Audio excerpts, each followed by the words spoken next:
significantly to increase teacher burnout. Motivation and morale among students and teachers is at an all-time low. Many teachers I've spoken with are strongly considering leaving the district at the end of the school year.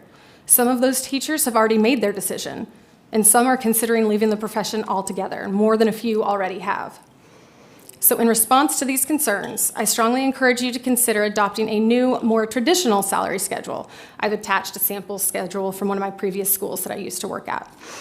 We want one that honors teachers' loyalty to the district, our years of experience, our continued education, and that accounts for the average annual cost of living increases. As public employees, it's vital for all salary schedules to be made publicly available for the sake of transparency. 5 minutes, Ms. Phelps. In conclusion, thank you for listening, and I hope that you can be a part of the solution, even though these problems might not have been yours originally. Thank you, I appreciate that. By the way, what she was referring to, all the board will have a copy of that by the morning. Okay, Ed Manzano.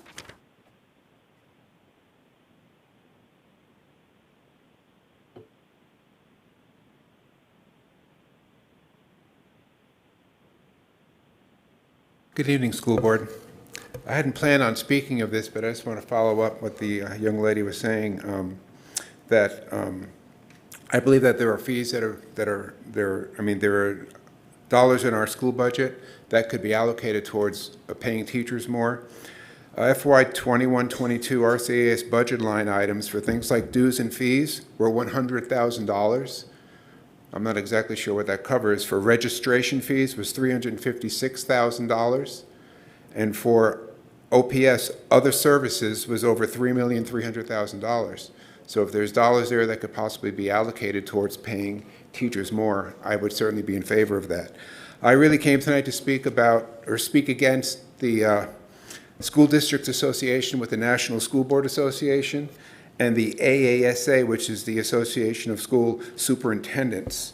On September 22nd, they issued a joint statement, sent a letter to President Biden, threatening parents who they call hate groups, domestic terrorists, who were threatening them because of anti-mask policies and anti-CRT statements made at school board meetings.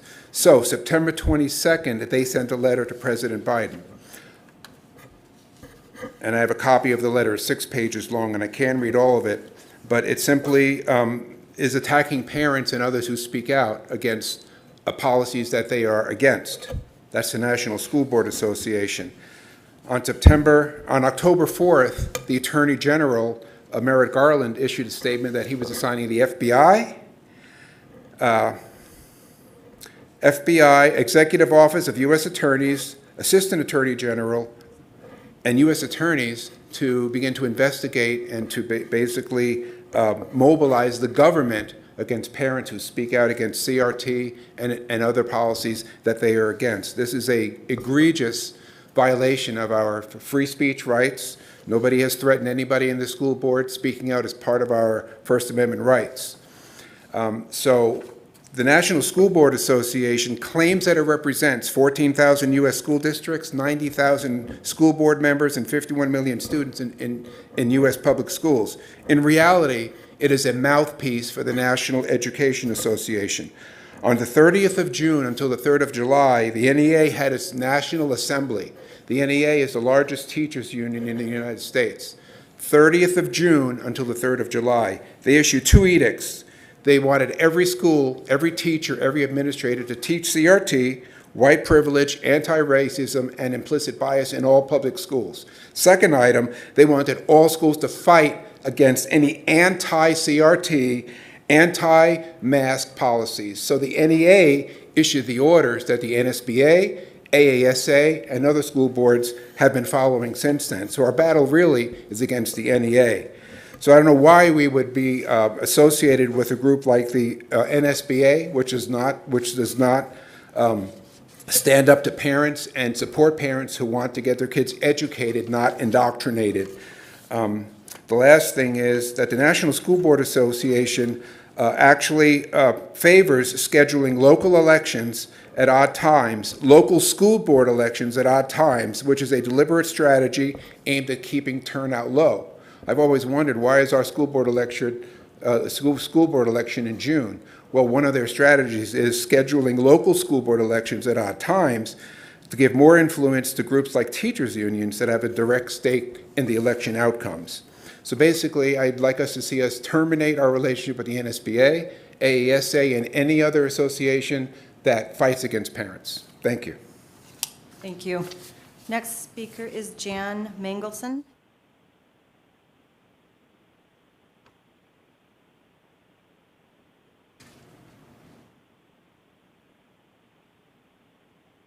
Hello, my name is Jan Mangelson. I'm a taxpayer for this district.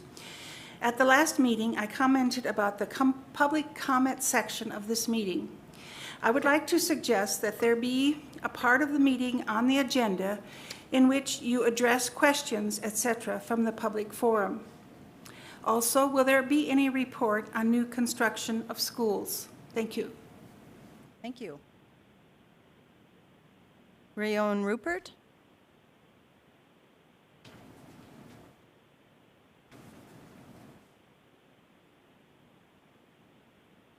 Good evening. I've been trying for several meetings to get down here. I just wanted to tell the board how thankful I am for your policies, the directions that you're taking, the in-school learning. I have 2 grandchildren that are in the Rapid City School District. For them, distance learning was absolutely disastrous, and especially for our little granddaughter. She is on a 504, she has dyslexia, and she tried last year, she really tried her level best, and ended up going to Florida so she could go to school in person. And she's still asking me, Grandma, what do we do if they go back? And it's like, I don't know. She says, can I go to Sturgis? Can I go to Hill City? What can I do?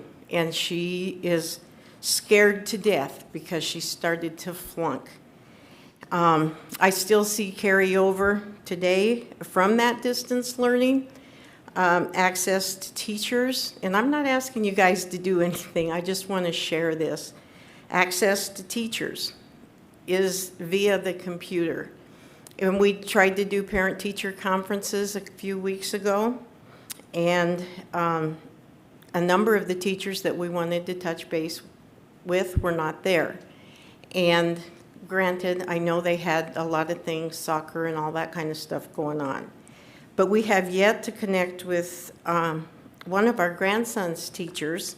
We have sent emails, and this teacher was not at the conference. And communication is a problem. Submitting work is still a problem. The teachers have all kinds of different ways of doing it. And he is so frustrated because he submits and he submits and he submits. And then he sends emails, we send emails, and there's no communication. And then I wanted to just touch on a couple things at the last couple school board meetings. You know how sometimes you want to scream at the TV because somebody, I was watching a couple of the school board meetings, and when the COVID numbers are given, you know, that's fine and dandy, but let's give the other side that talks about the numbers going down. And, you know, hopefully we're going to work through this. And then I wanted to touch just a little bit on the sub issue. When I retired from teaching in 2004, I started subbing for the district. And when I started, we had a different kind of problem. There were so many subs that we got told that if we turned down a job, that we might not get called again for a while. And do not turn down a job. And so this whole sub shortage started way before COVID. And I quit subbing in the district in 2018. And back at that time, there were a number of days that I would get 3 or 4 calls, and I could be at a number of schools. And this was way before COVID. And so COVID's not just the problem. And I agree with you when you say it's not about the money. You know, for me, it was never about the money. I loved what I was doing. But the attitude towards subs over the years started to change. And when I was trying to do my recertification, I asked to take the investigations class, and I was a South Dakota certified teacher. And I got told that I couldn't take that math class because I wouldn't understand it. Now, something's wrong. When a South Dakota certified teacher is told she can't take the investigations class, well, if I can't understand it, then maybe the students can't either. So there's some concerns there. So anyway, yeah, I know that subs is a problem, but it's been there way before COVID and all this got started. Thanks. Thank you. Next speaker, Michael Berkland.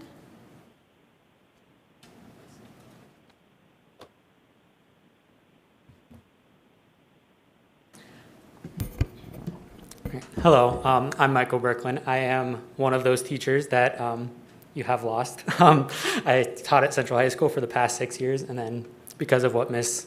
Phelps talked about, I am no longer with the district. I found a job where I could pay my bills because we do love it. I do love it. I miss the students terribly, but at the end of the day, there are bills to pay. So speaking of bills, first I want to thank you for accepting the grants at the last meeting.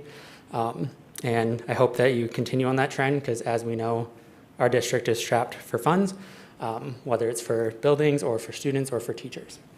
The second thing that I wanted to address was that, yes, this has been an issue for a while, and as Ms. Phelps stated, it's not, many of these things are not necessarily new things, but they are a problem that needs to be solved sooner rather than later.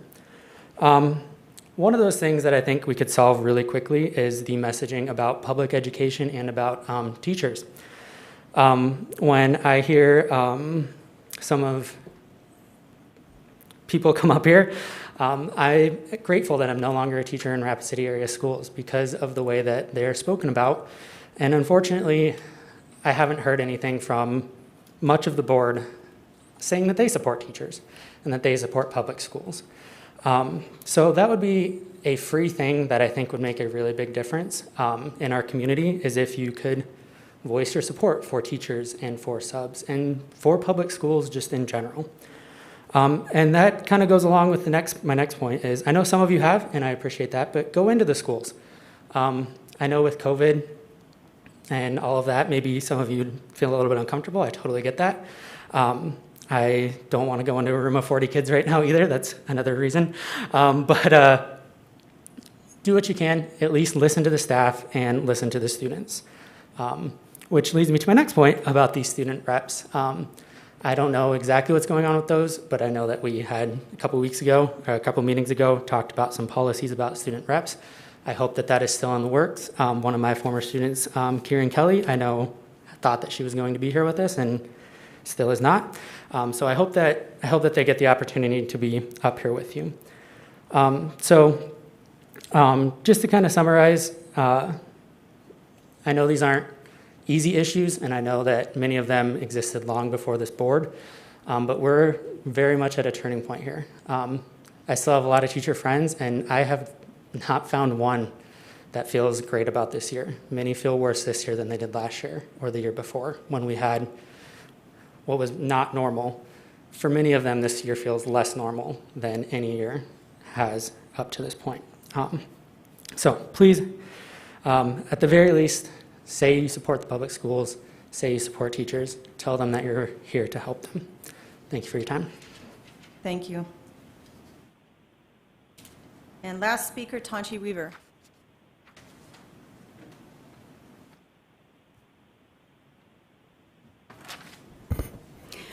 Good evening, Board. This is one of those times when a previous meeting has supplied us with what we call a teachable moment. Last week, the Board began their meeting with an invocation and was criticized for it by someone who either is or was a teacher. She was shocked and offended. She told you that as a body that often cites the Constitution as a document to be revered, you should not have had prayer at your meeting.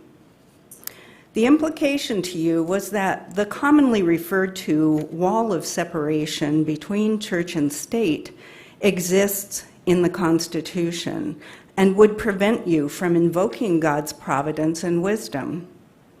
The concept of a wall of separation was a metaphor used by President Thomas Jefferson in a response to the Danbury, Connecticut Baptist church leaders to assure them of their unalienable religious rights.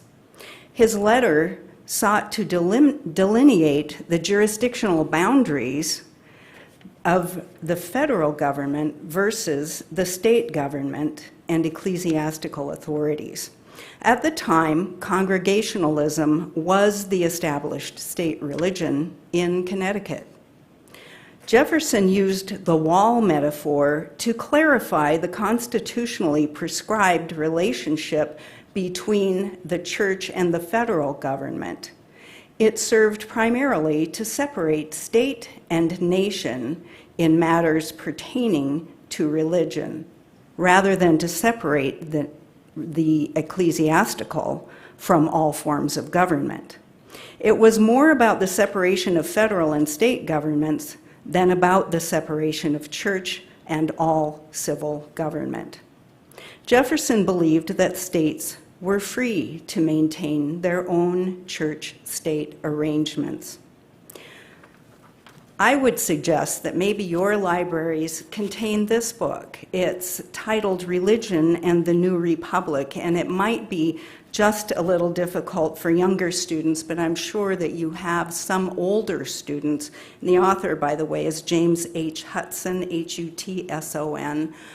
It is very well sourced and goes directly to primary sources for the information contained therein. Religion and the New Republic is the name of the book. Another source is our Constitution for the state of South Dakota. South Dakota's Bill of Rights, that's Article 6, has its own establishment clause preventing it from establishing a state religion. But the state does not eschew religious invocations in organizations like this, subdivisions of the state that do the people's business. In fact, every legislative day begins with an invocation.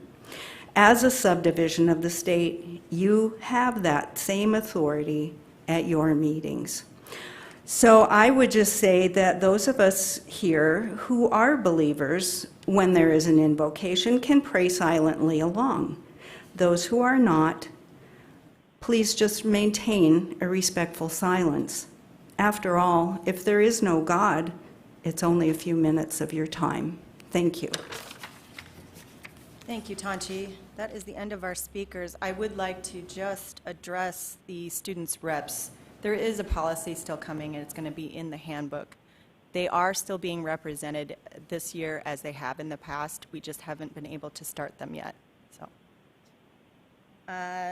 sharing the success, there is no items, and no one has turned in any conflicts of interest waivers. So we come to 8, and I need approval of the consent agenda.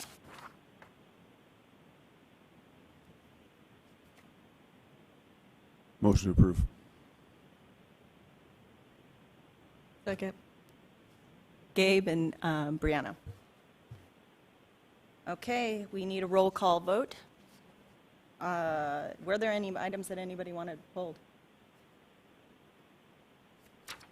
Nope. Roll call? Kate, Yes. Gabe, Yes. Amy, Yes. Clay, Yes. Deb, Yes. Brianna. Yes. Motion passes 6-0.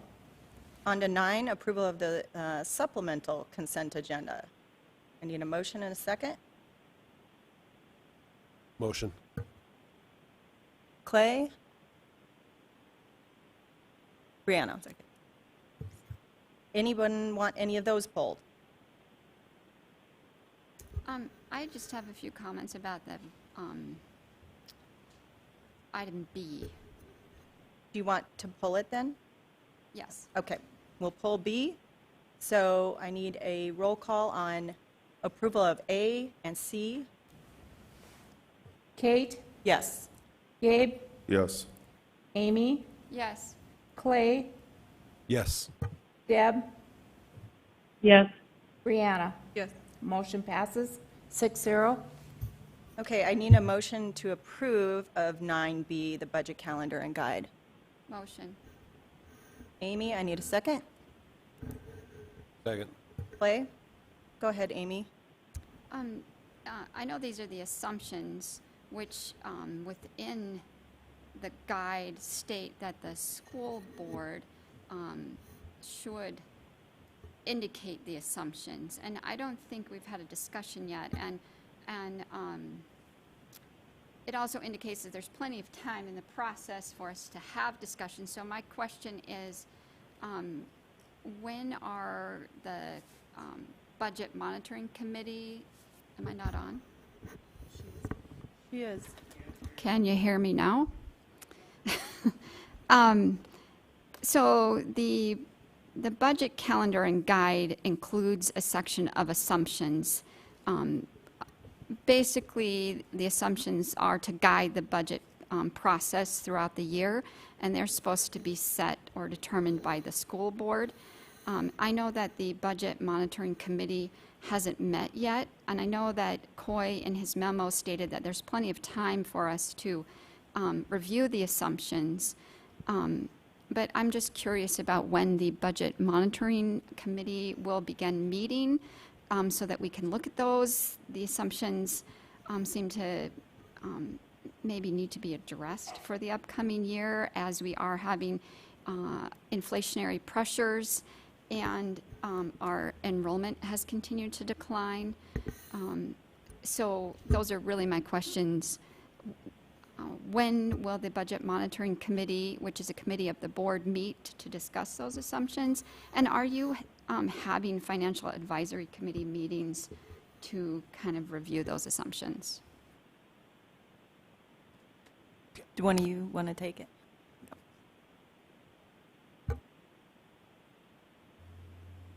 Yes, It thank has you, a Madam delayed President. reaction. Sorry about that.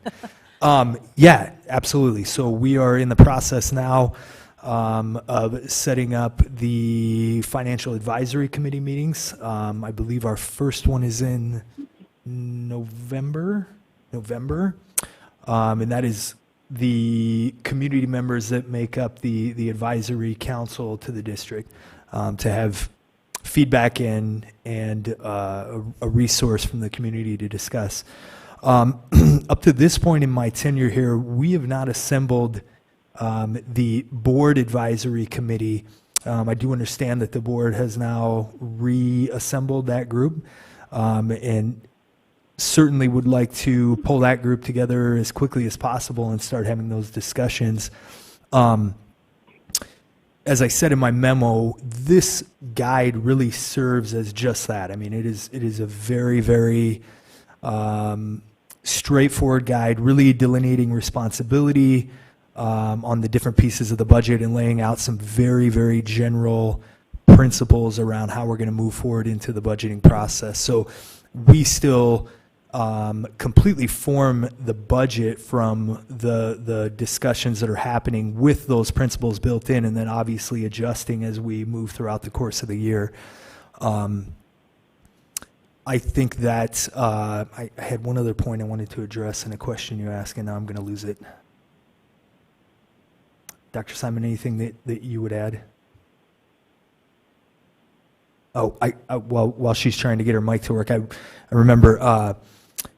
So, and also as I said in my memo, obviously we adjust the time periods based upon the needs, the length of time the process is going to take, and the different issues that we're dealing with. And we understand as we move into next year, we're working with some really, really complex, difficult issues, and as such have already addressed moving the budget process and all the things surrounding that up throughout the course of the year. And so obviously we're starting conversations sooner.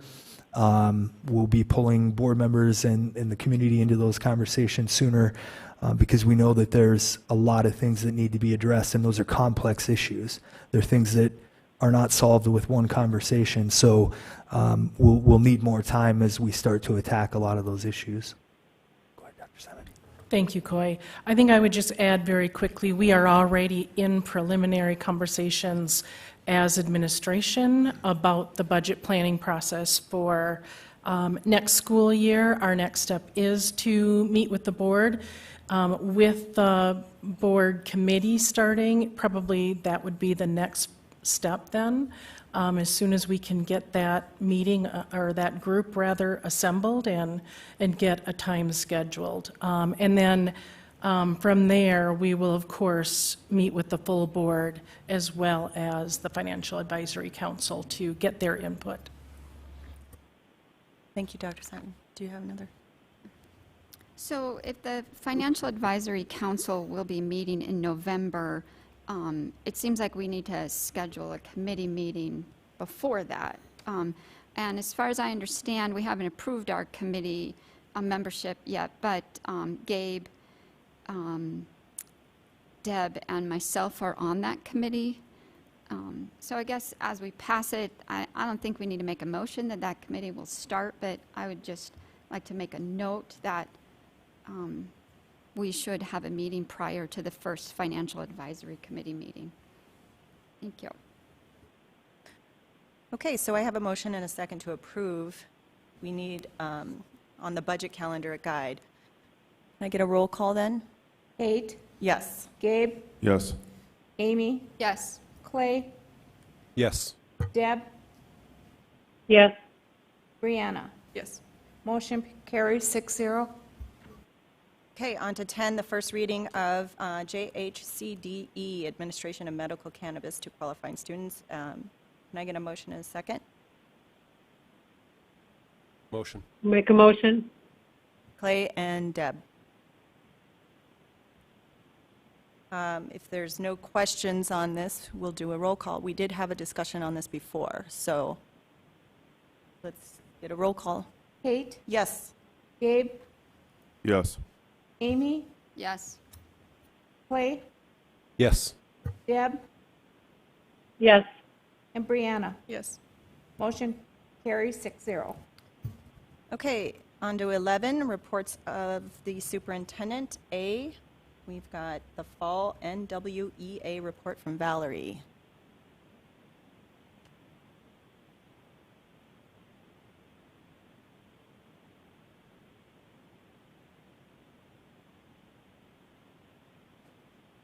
See that one over there? Is it on? I don't know. There. How's that? A little too on.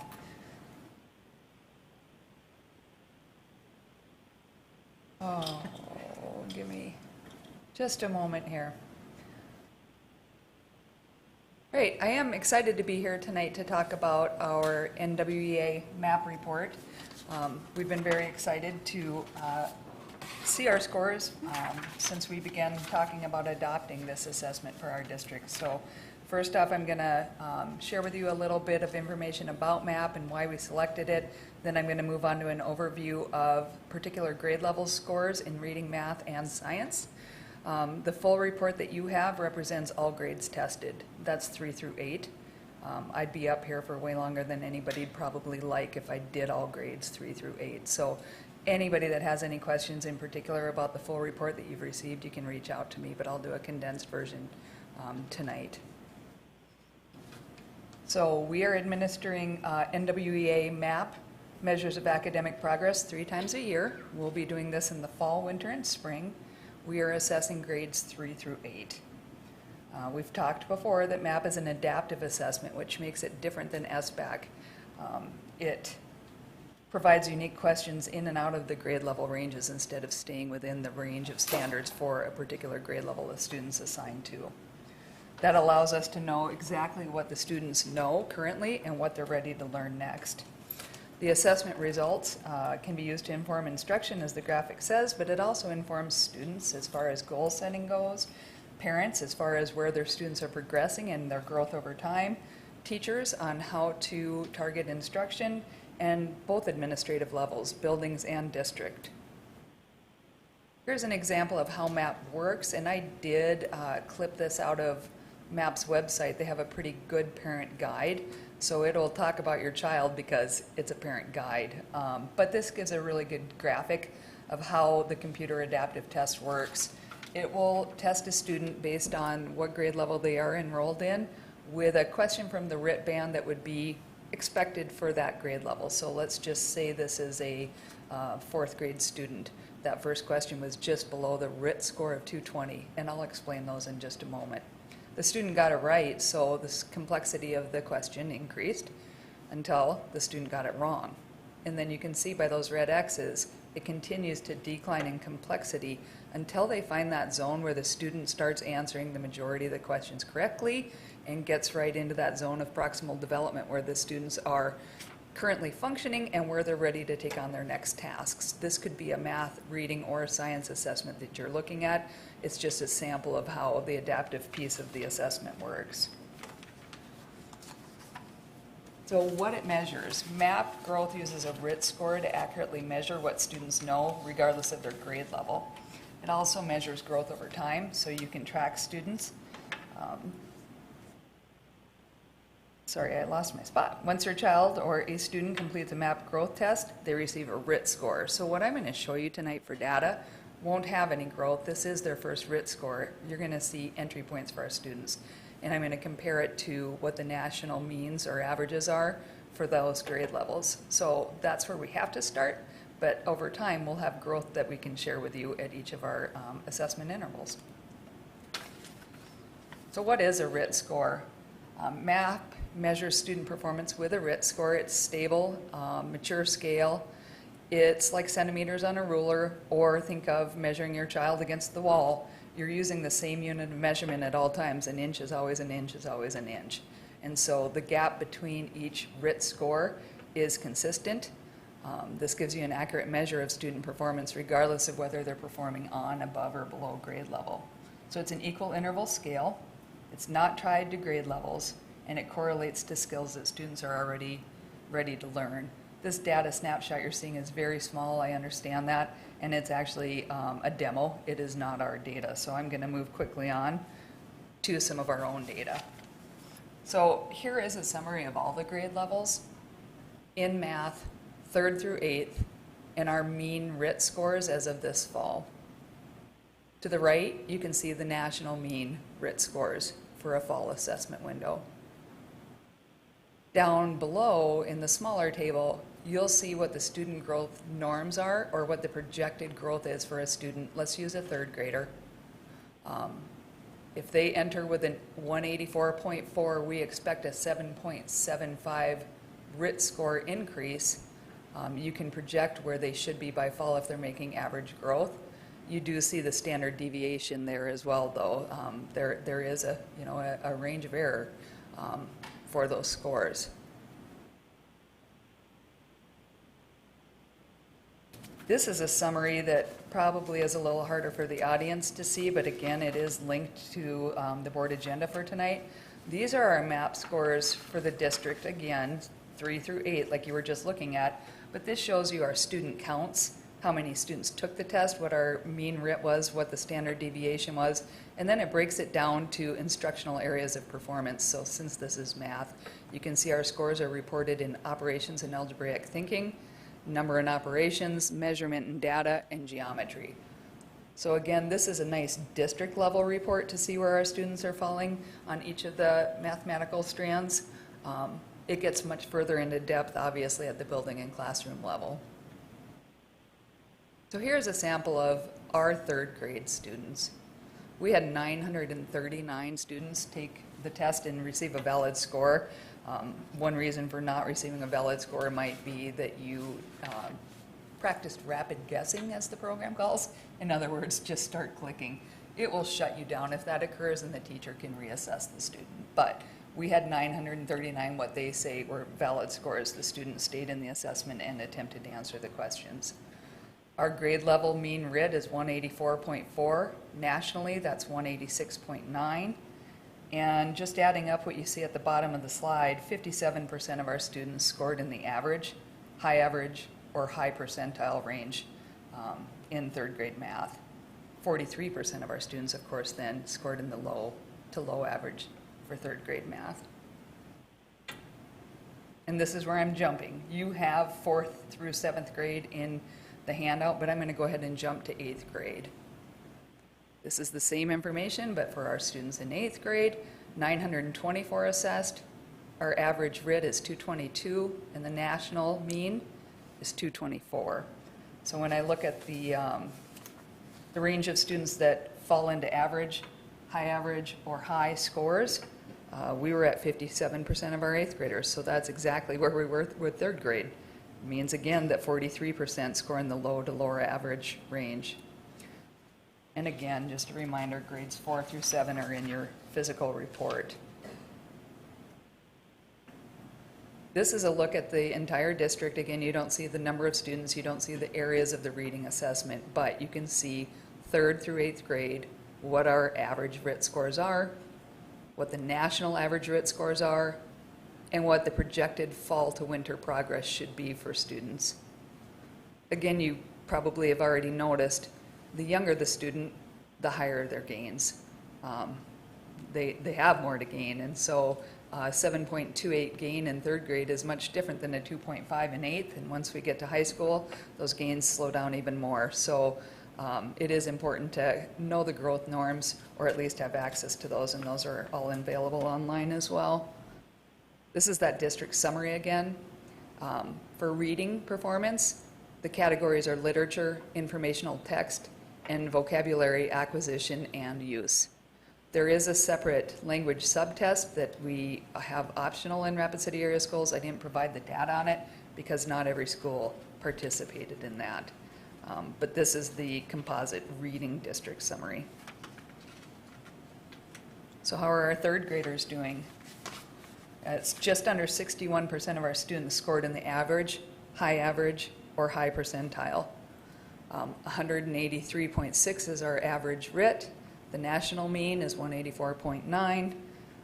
Again, 61% are in the categories we want to see them in, but that still leaves 39% of our students in 3rd grade that are scoring in the low to low average range on this first swipe of the assessment.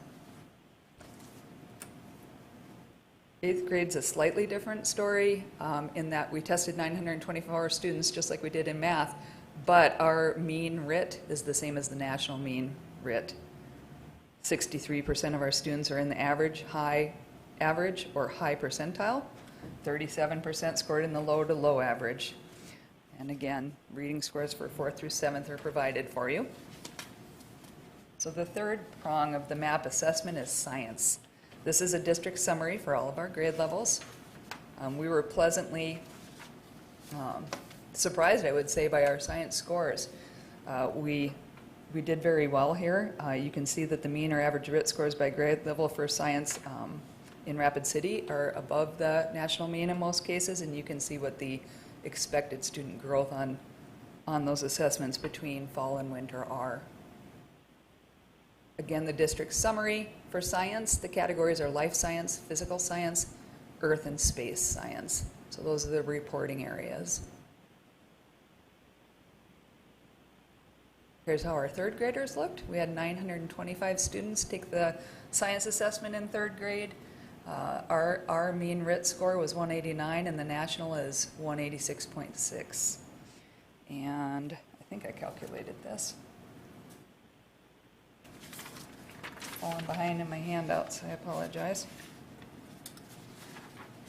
Just over 70% of our students scored at average, or high percentile in science, and just under 30% scored in the low and low average ranges. 8th grade science, we had 917 students complete the assessment. Our mean RIT's 211, the national is 209, and again, we're pretty proud of those scores. Just under 69% of our students scored in average, and high percentile ranges, and just over 31% were in the low and low average range. So this is a fast run through, but in summary, NWEA MAP was selected to measure growth over time. We've been looking for an assessment that would do this for us for many years. Having the availability of ESSER funds to move forward with this was an exciting option for us. We're excited that MAP is adaptive and that it's unique to each student. So students that may not be performing as well as others are challenged and assessed at the appropriate level, just like our students that maybe are ready for some enrichment and are above grade level expectations can be challenged and receive unique test experiences. So the data is very personalized to the student. That allows MAP to inform our instruction. It shows us what skills to focus on, as well as what the relative strengths of students are. It has excellent student, teacher, school, and district data reporting that can inform our instructional decisions, make some district status updates, and provide projected proficiencies on high-stakes assessments. We are not doing MAP in high school, but one of the reports available for MAP is the projected SAT and ACT, as well as SBAC performance for students. And just looking at our third graders that took the assessment, I should say our fourth graders that took the assessment, and comparing them, comparing that projection to how they did in third grade SBAC, it's pretty tight. It is a close predictor of how our students did on the SBAC last year compared to where they entered with MAP growth this year. So I'm excited to follow that through the year, see where our projections are, and see where our performance actually lies with both our SBAC and our ACT as these students transition up to 9th grade. And that's all I have for you. I stand for any questions. I certainly have one. Does anybody else have any? Yes, Amy? Okay, I will. It's just one right now, so I'll go first. So I see that we have Acadience. That's our foundation for reading. It's our universal screener for reading. Yeah, and so there's an assessment on that, I'm assuming, as well. And it's, I guess my question is, why are we using MAPS as well? It would seem like that might be too much on the teachers, unless it's not the teachers doing those assessments. However, it seems like it's more than needed, unless, can you tell me, what is MAPS providing that Acadience assessments don't? So when you look at the MAP performance areas and the reports that it provides our teachers, we think of Acadience as our baseline. I mean, we're talking starting with our kinders, phonemes, phonemic awareness. You know, we're just starting at the base. Rapid letter naming fluency, that's not at all what MAP is looking at. MAP is looking at the standards that we are required to teach to beyond those foundational skills and providing data on how our students are performing based on those other standards associated with ELA, math, or science. Okay. Is it too much on the teachers? Is it, I remember a few years ago, I think we were using Words Your Way or something, and there seemed to be a lot of, there was a long period of time for pacing guides, a lot of assessments with that. And I remember teachers really overwhelmed with how many times they had to during a year with that program. I'm wondering, is this becoming overwhelming as well? Well, one thing that is provided with, in particular, since we're talking about reading, with the language arts and reading assessment in MAP, is a Lexile score. We have traditionally been text reading level in Rapid City area schools, and we've done TRLs on our students as a matter of instruction, and then we've used the Fountas and Pinnell kit, if you remember, for benchmarking students. Those are assessments that are being set to the side now that we have this computer adaptive program that will allow us to know exactly where our readers are as well. So some adjustments need to be made because of that. For example, our elementary report card speaks directly to text reading level. And so as we talk about phase out, how are we going to report to parents exactly where their students are performing?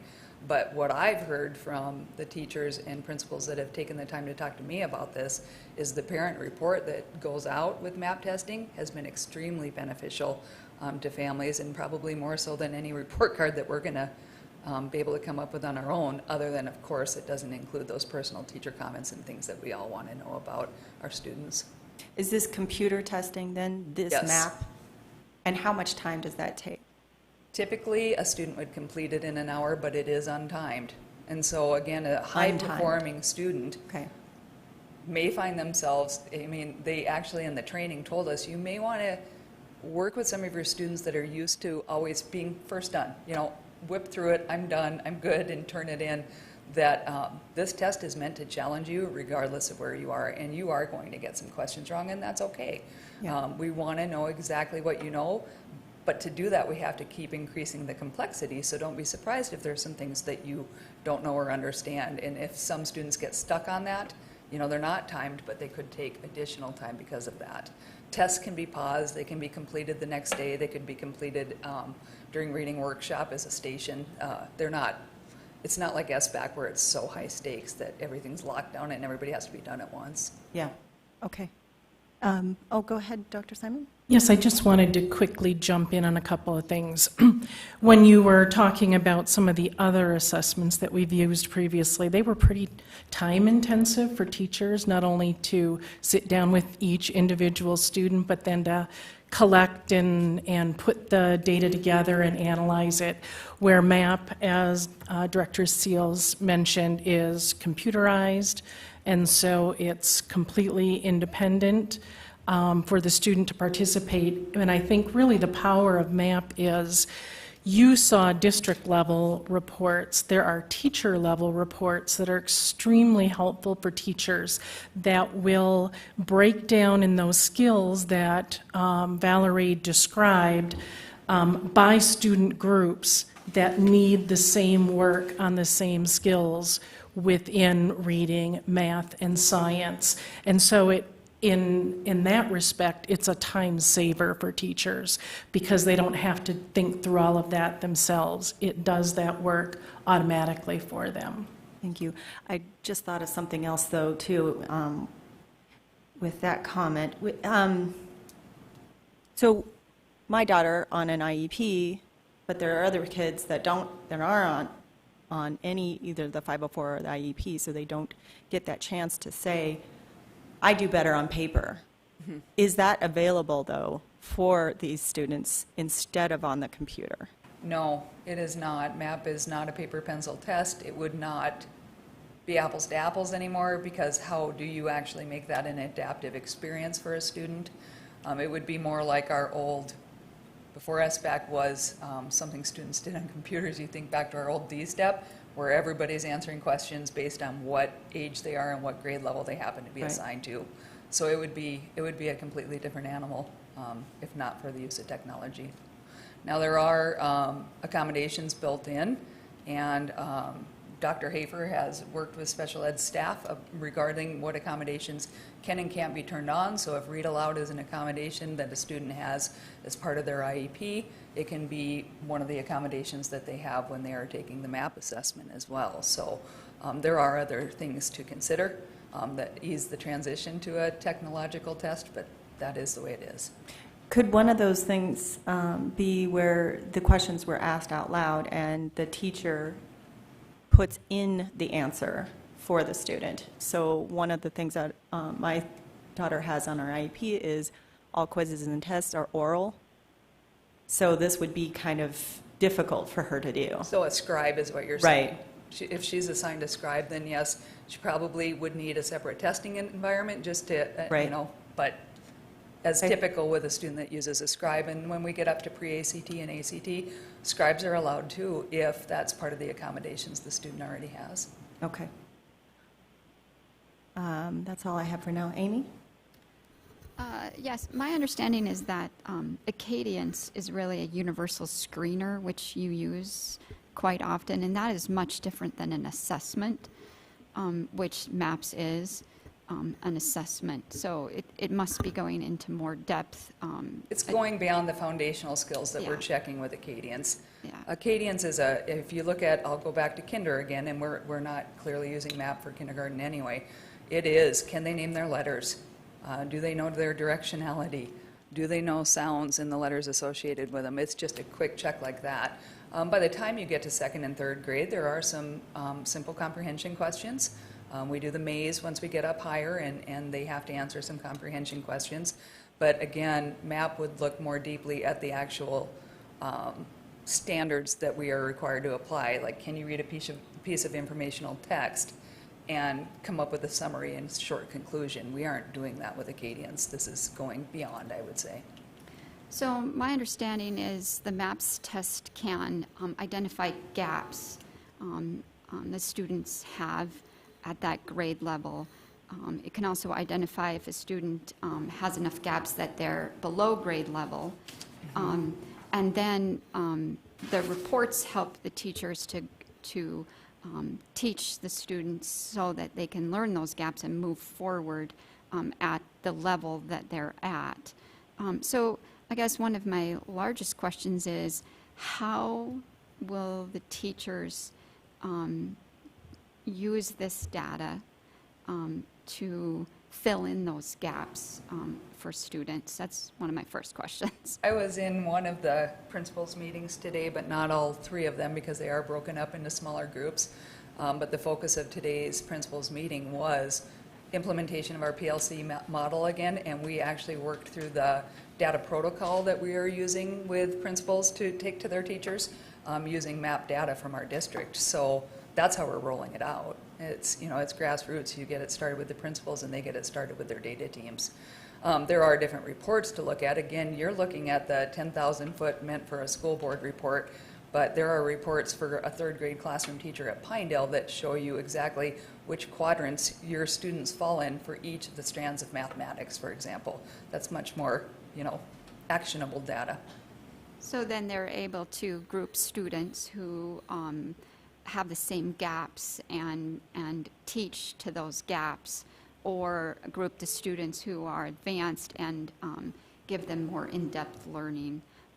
So rather than just pushing students forward into the next grade, we're really able to see where they're learning and where they're missing learning, and be able to approach more mastery-based learning with this assessment. So students will know where they are at more than just their age or their grade assignment.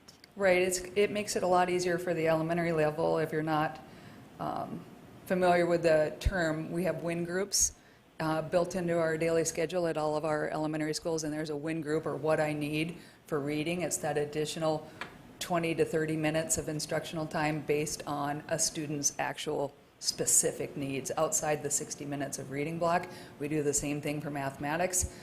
These reports make it super easy to determine what's happening in those groups and how to group students.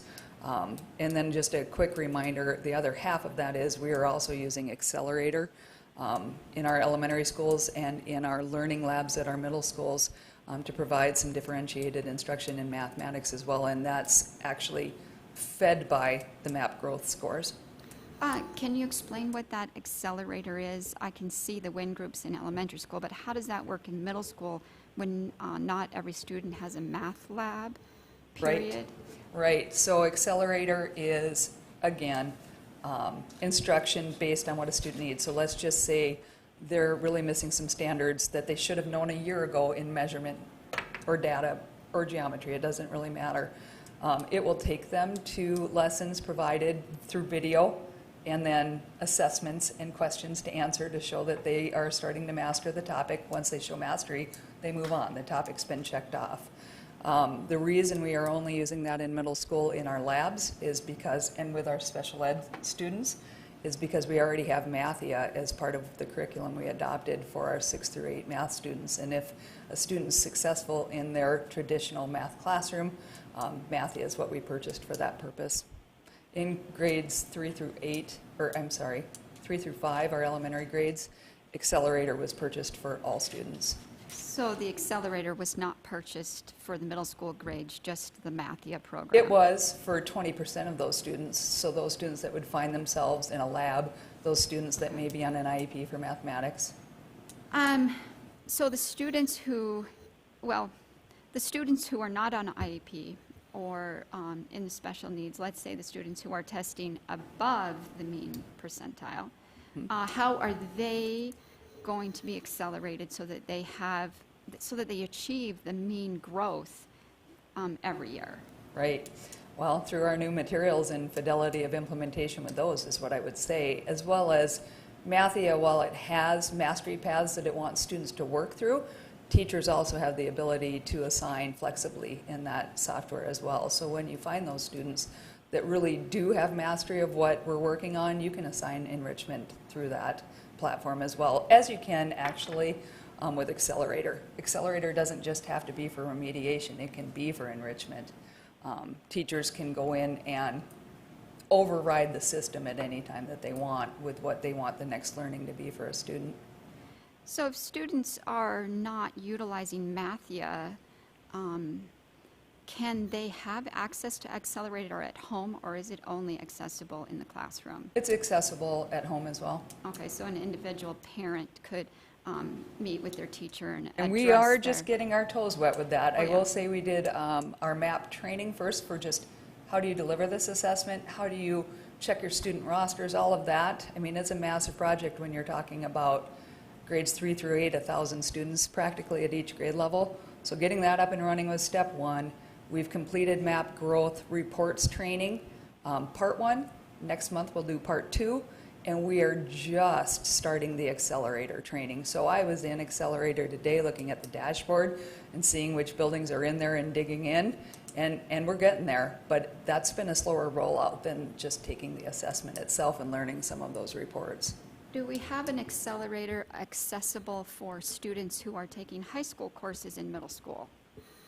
So there aren't tools available to those teachers to assist the students, even though there are identifiable gaps because they took the MAP test.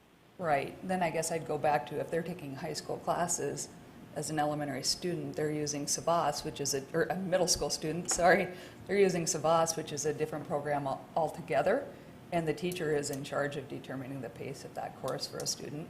Amy, if I may, I think we were going to have a study session on this one as well as the Acadience, the prior presentation. I'm just wondering how many more questions, how in depth you want to get into this if we're going to have a study session. I guess I'll just ask a couple of more questions and then we'll continue to study it because I'm sure there's a large learning curve, not only for teachers, for parents, for us. For us too, yeah. To understand. I was very impressed with how well our students did on this test. They showed we were very close on our district average mean to the national average mean, which to me shows that we're distributed very closely to the national average, which I think is kudos to our teaching staff and our administration staff. It doesn't always show in the SBAC because a lot of our students are a grade level behind, and SBAC only addresses the current grade level. So I think the beginning results have been very encouraging for the school district, and we are doing well at teaching our kids the standards, and I think that's wonderful. So I would like to say well done to the staff and to the students, and I'm really excited as we begin to look at the growth measurements, how closely we'll reach those means and stay on target. And I understand that when we look at those average growth means, you know, if we're a little bit below as we are in math, then hopefully each year we'll make up the addition. So if the mean is you should grow 5 points, but you're below 3 points, really within the year we should grow 8 points.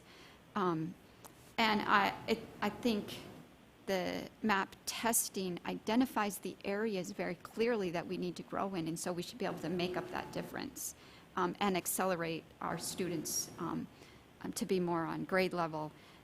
I'm particularly interested to see if the students who are above, are in the high average and above average will grow at the same growth measurement, because even though they may already be testing high, they still need to grow those 5 points at a minimum during the school year. So I'm really interested in the results that will come forward. I'm a little, I do see that there's some limitations here, especially as we're looking at middle school to high school transition.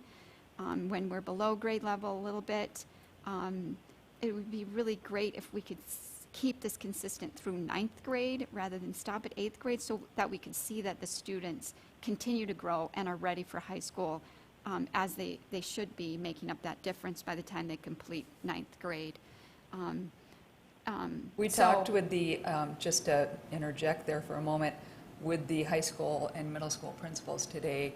When we did the data protocol, one of the things we discussed is how this information will aid in placement into high school classes, whether that's bridge, algebra, or geometry as a freshman, and those types of things. I think it's just, you know, at the time, the thinking of the board at the time and the CCR director, as well as the high school principals.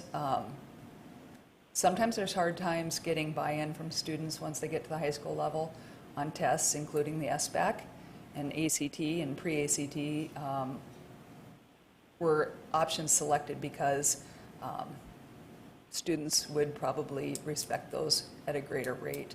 We don't have all the data in on that yet, but I think it's too soon to answer that question. We went the path we went. We just barely got started. I wouldn't recommend turning that around right now. Well, I just think as we watch the grades as they go from 6th, 7th, and 8th, particularly the students who are going into bridge or some kind of courses where we could use this data to continue to see that they're showing growth. I don't know that we'll learn about ACT and see if it shows us much growth, but it's hard to jump from one assessment to a different assessment and show consistency. So I guess we'll just keep that in the back of our minds. So thank you. If there's no other questions from other board members, we will move on. Thank you very much, Val. Thank you. On to the superintendent report. Dr. Simon. Thank you, President Thomas. Just a brief report this evening. On October 6th, I visited Pinedale with Department of Education Secretary Sanderson, and we visited classrooms and congratulated staff on being named a 2021 Blue Ribbon School. Later that afternoon, I held my first Teacher Advisory Council meeting of the year. I spent the latter half of the meeting asking teachers to share how the school year is going and also ideas that they had for improving staff morale, which you heard about earlier this evening. On October 8th, we had an Indigenous Education Task Force meeting. We have 2 remaining meetings on our schedule at which we hope to finalize our recommendations for improving outcomes for our Indigenous students. Last Wednesday, we found ourselves in a unique school closure situation. The decision to cancel school was made in large part due to the number of staff who live in areas that were hard hit by the storm to our west and our north. With the closure of I-90 and the fact that we are already short-staffed in most areas, we would not have been able to adequately or safely staff our schools or our bus routes that day. In fact, Douglas schools closed for the exact same reason. And I'll end with some positive news. Our active COVID case numbers have continued to decline and are finally lower than they were at this same point in time last school year. In addition, we have increased our subpool by 12 staff, and there are another 29 who are in the screening or onboarding process. Our sub-bill rates have improved in the last week, with bill rates in the 83 to 88% range, and overall bill rates in the 69 to 72% range. And on a final note, our student representatives will begin at our next board meeting. That's it. Thank you. Thank you. All right, moving on to board member report from Brianna Funke. Okay. I do have a report that I'm still working on, but in the meantime, I do have a statement that I prepared. Some folks have already discussed its subject during public comment, which helps to provide some background information. I'm sure you've all heard about the letter the National School Board Association has sent to the Biden administration asking for help mitigating threats against board members, teachers, and administrators. In this letter, the president, Viola Garcia, and interim executive director and CEO Chip Slavin plead for assistance on behalf of our state associations and more than 90,000 school board members who govern our country's 14,000 local public school districts. I would like to let you know that I was never contacted to give my opinion on this matter, and I refuse to be associated with this organization and letter in any way. Even though our meetings have been heated, perhaps a little hostile at times, I think it's a disgrace that this organization has taken it upon themselves to ask for federal entities to look into strong-willed parents. When did we become okay with people slowly whittling away our freedom of speech? As much as I hate being called a child murderer, stupid, and other unsavory descriptive words, I will fight for your right to say them. I will never call for local law enforcement, the FBI, or Department of Homeland Security to keep an eye on a passionate parent. Unlike the U.S. Secretary of Education, Miguel Cardona, who refused to state that the parents are in fact the primary stakeholder in their child's education, I believe that you as the parent are the primary stakeholder. You have a right to voice your concerns without fear of investigation, even if you align with my values or not. I want to make it perfectly clear that the National School Board Association has crossed a line. I will vote to end our membership with this tyrannical organization, and I hope you will vote on this very pertinent issue at our next meeting. Parents, keep fighting for your children. I don't care what side you're on. Your children are worth it. Thank you, Brianna. I would agree wholeheartedly with that statement. We are now going into executive session. Are we having discussion on her board report at all? May, if you want to, yes. Brianna, are you planning to bring a resolution forward at the next board meeting for us to vote on, disagreeing with what happened on the national level and encouraging the state association to disagree also? Yeah. Okay, Yes. very good.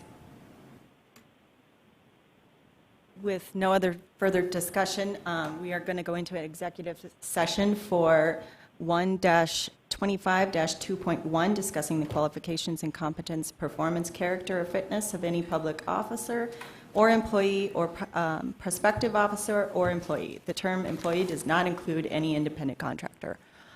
Can I get a roll call for, I need a motion to adjourn? Motion. I make a motion. Sorry, to go into executive session. Motion. Amy and Deb? There will be no further business afterwards. Thank you. Kate, Yes. Gabe, Yes. Amy, Yes. Clay, Yes. Deb, Yes. and Brianna. Yes. Motion passes 6-0.